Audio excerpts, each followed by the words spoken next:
guys, you know I said that the rear brake kit would be just bolt-on. It's not. So, as you probably seen in my hub video, I've had to change to the R180 backing plates. I was trying to use my R161s, but that didn't work. So that means I have to upgrade rotors, and also I've got the Brembo rears to suit the front. These are off an Evo 9, so I'm going to have to make these fit. I do vaguely remember reading ages ago on the net that they bolt straight on the rear, but that's not the case. So I'm going to have to basically angle grind that off, and then I might be able to get away with drilling another hole further up on this backing plate and kind of reinforcing it a bit, and then probably a little bit of a spacer to get the offset. So I'll show you guys. It's got to basically sit somewhere in there, and those dust shields are holding up at the moment, so I'll have to take some of this reinforcing rib off. We'll see. So I'm going to run you guys quickly through getting these rears to fit. So yeah, so I got the backing plate cut back, as you can see. Now the caliper sits on there like so. So we've got plenty of clearance. As you can see, it just needs to drop down closer to the hub. So these ribs here holding it off. So I'm just going to cut about 10mm out of that, which I do not think will affect the strength really at all. So yeah, that's my next play. I'm going to cut that off, and then we'll see if this will fit all the way as deep as it needs to be on the rotor, I guess. And with a bit of luck, it looks like I might be able to just drill another 2 holes and put a slight offset spacer and it'll be right. So, alright, here we go. All done. What's it do? Focuses on me. That's about all we needed off. I don't know if you can see, I also put a little bit of a round in there with a rat's tail file just to give it a softer edge, because that prevents cracking usually. Same thing here. So we'll go see if this will now fit on the car, and hopefully it's just a matter of drilling new holes. Alright guys, so I've pretty much got it nutted.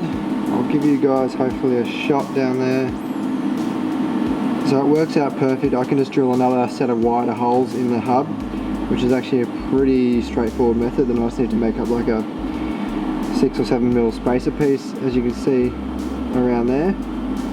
And it's basically got them sitting where I want them. Alright, so here we go. That's where it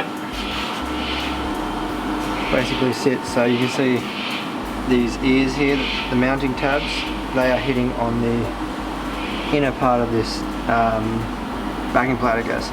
So that's good, because that gives, I know that's the right offset in regards to like radius from the center. So it's just a matter of moving this around. It really only sits in that spot there.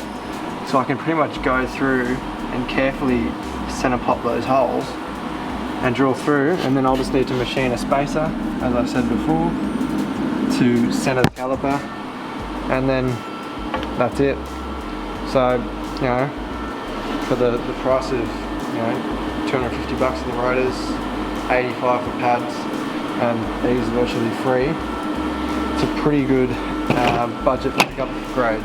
Alright guys, we're cooking with gas. So I've got the first hole drilled. So what I do is held the caliper on, put a center punch through the hole, made sure it was pretty central, and popped it.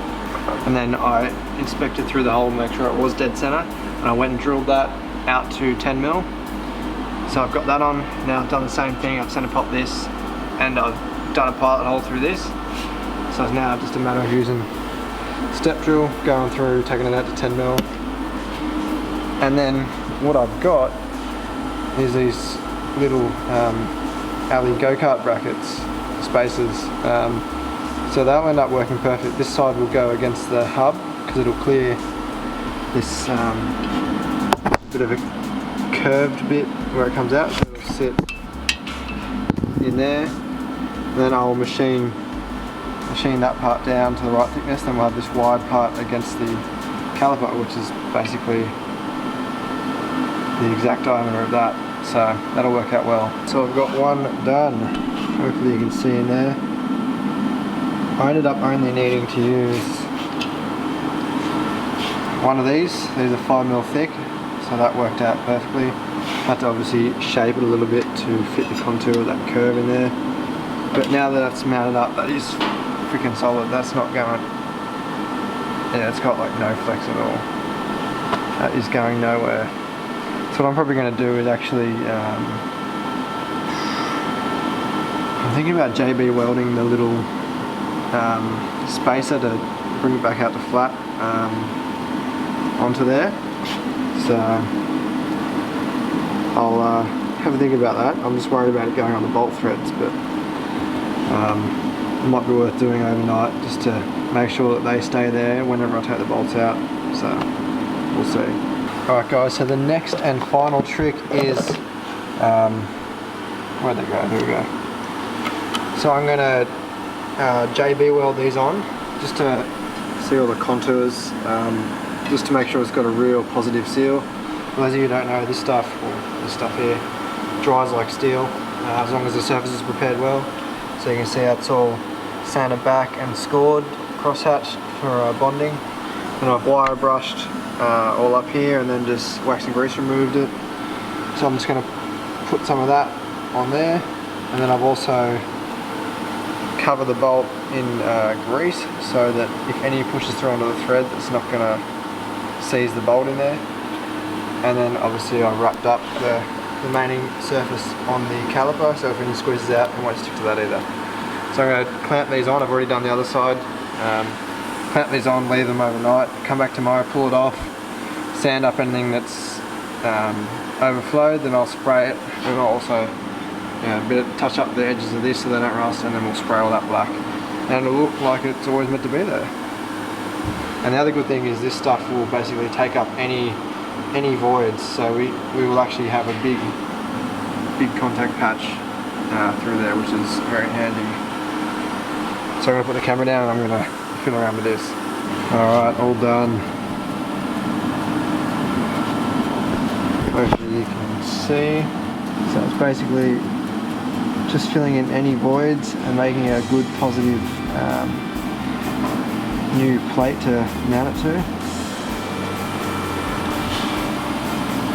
So I'll let that dry overnight, like I said, and we'll come back and take the caliper off, clean up any dags, and then spray it black. Oh guys, it has been 22 hours exactly, and here you can see the finished product. Caliper off. All the voids are taken up basically with the JB weld. Focus, there we go. So that is fucking solid. So what I'm going to do is just clean this up, take any burrs off. It's actually pretty good. There's a little bit of a run down here. It's not actually going to get in the way of the caliper, but I might try and clean it up if I can. You know, give it a bit of wax and grease remover, and then we'll hit it with some paint. And then we can put the handbrake all back together and put the rotor on, put the caliper on, and then back brakes are finally done. So, handbrake's done. Oh my god, they're a fucking pain in the ass by yourself. I swear this time was a lot harder than any other time I've done it, but maybe I'm out of practice, I don't know. But there you go guys, you can see the bracket. You wouldn't even know really. So now I can put the rotor on and put the caliper on. Actually, you know what, I'll skip that and I'll show you guys the other side because that's already done. Ta-da! There we go. It's come up pretty nice. Ideally I would have got the caliper a little bit closer, but the full pad is still contacting the rotor, so that's it. All I gotta do now is chuck my new pads in, transfer the brake lines over, and then we'll bleed it out. And there's the rear. Very good. Plenty of brake clearance on the rear, that's for sure. So man, this thing's coming together finally. Oh, that shifter looks so good. If you haven't been watching these videos, I suggest you go do if you're interested in the building of a pretty hectic Forester.